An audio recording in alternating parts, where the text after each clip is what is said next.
E aí, já parou para pensar que o jeito como a gente constrói o nosso mundo está mudando completamente? Pois é, aquela ideia de construção sustentável que parecia coisa de nicho, agora é o projeto para o nosso futuro. Bora entender como isso está acontecendo. Olha, essa imagem e essa pergunta guiam toda a nossa conversa de hoje. E é uma reflexão bem profunda, né? A gente não está falando só de, sei lá, levantar a parede. A gente está falando de construir esperança. E se cada prédio novo, cada casa pudesse de verdade ajudar a gente a ter um planeta mais saudável, uma sociedade mais justa? Pensa nisso. Então, para começar, vamos entender uma coisa. Antes de construir diferente, a gente precisa pensar diferente. É tudo uma questão de mentalidade, sabe? E é por aí que a gente começa, pela base de tudo. Tá, mas o que é um prédio realmente sustentável? Parece uma pergunta simples, né? Mas a resposta, olha, é bem mais complexa do que parece. Vai muito além de só botar um painel solar no teto ou separar o lixo. Tem um conceito poderoso por trás, um conceito que vem da própria natureza. A palavra-chave é regeneração. O que é isso? Pensa assim, a ideia não é mais só causar menos estrago, sabe? É gerar um impacto positivo. Um prédio regenerativo, ele não só gasta menos energia ou menos água, ele vai além, ele ajuda a revitalizar o lugar onde ele está, tanto o ambiente quanto a comunidade em volta.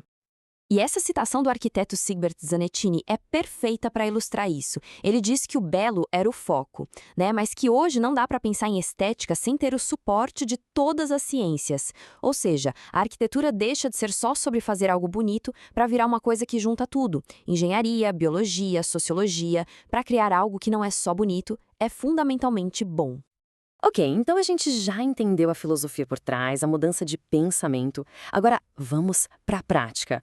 Porque, né, para pensar diferente, a gente precisa de blocos de construção diferentes. Vamos falar dos materiais que estão dando forma para esses prédios do futuro.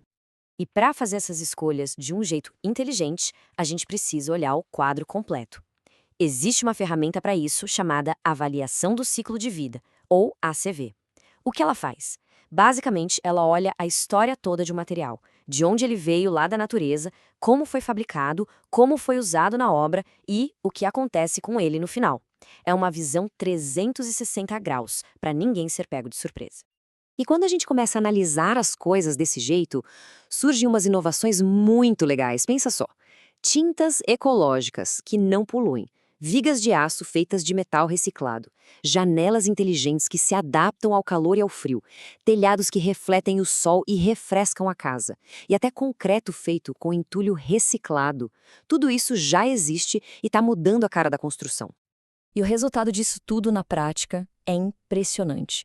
Olha só, os prédios que têm certificação de sustentabilidade, eles chegam a gastar 30% menos energia e 40% menos água.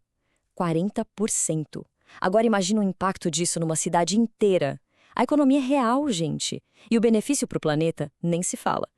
Beleza. A gente já viu o que usar para construir. Agora vamos falar sobre como construir. E isso leva a gente para um dos maiores problemas do setor: o lixo, o entulho. Mas e se esse problemão for, na verdade, uma baita oportunidade? Para você ter uma ideia, 18 mil toneladas. É isso, 18 mil toneladas de entulho de construção por dia, só na cidade de São Paulo. É um volume de lixo absurdo, um desafio gigantesco, tanto para o meio ambiente quanto para a própria cidade. Só que aí vem o ponto-chave, que o André Graziano levanta.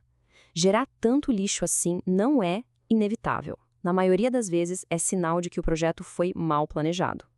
Um projeto bem feito, bem pensado, já começa com a ideia de gerar o mínimo de desperdício possível. E é aqui que a coisa fica interessante. A grande virada de chave é mudar a forma de olhar.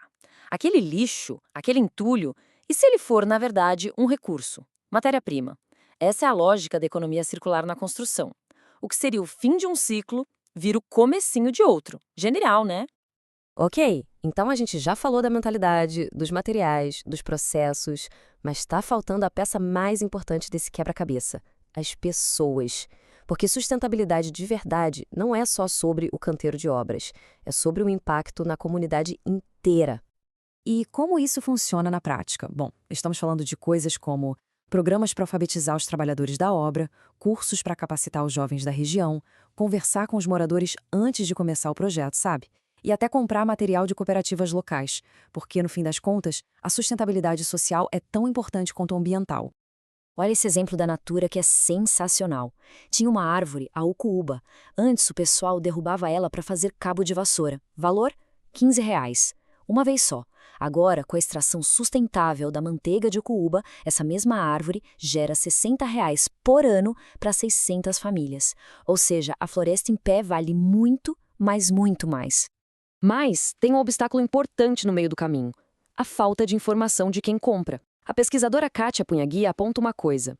Muitas vezes, para quem vai comprar o imóvel, a sustentabilidade fica por último na lista de prioridades. Por quê? Porque as pessoas não sabem dos benefícios, não têm consciência de que vão ter mais conforto, que vão economizar na conta de luz.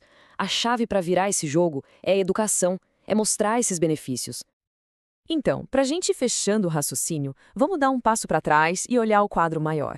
Quando a gente junta tudo isso que a gente conversou, a nova mentalidade, os materiais inteligentes, os processos sem desperdício e o foco nas pessoas, o resultado não é só um prédio melhor aqui ou ali, é o potencial de criar cidades inteiras melhores. E olha, isso não é papo de futuro não, é um movimento que já está rolando no mundo todo. Existem organizações como a Global Eco Village Network que estão conectando comunidades, pesquisadores, governos, todo mundo, para compartilhar o que está dando certo e construir essa nova realidade, tijolo por tijolo. Como diz o John L. Kenton, a esperança está na mobilização. Para essa transformação acontecer de verdade, precisa de uma colaboração que nunca se viu antes. Tem que juntar todo mundo, quem desenha o projeto, quem planeja a cidade, os prefeitos, os governadores. Então, a reflexão que fica é essa. O projeto, o plano, as ferramentas, os materiais para a gente ter um futuro mais sustentável, tudo isso já existe. Já está aqui. A grande pergunta que fica no ar é: será que a gente, como sociedade, está pronto para colocar a mão na massa e construir esse futuro?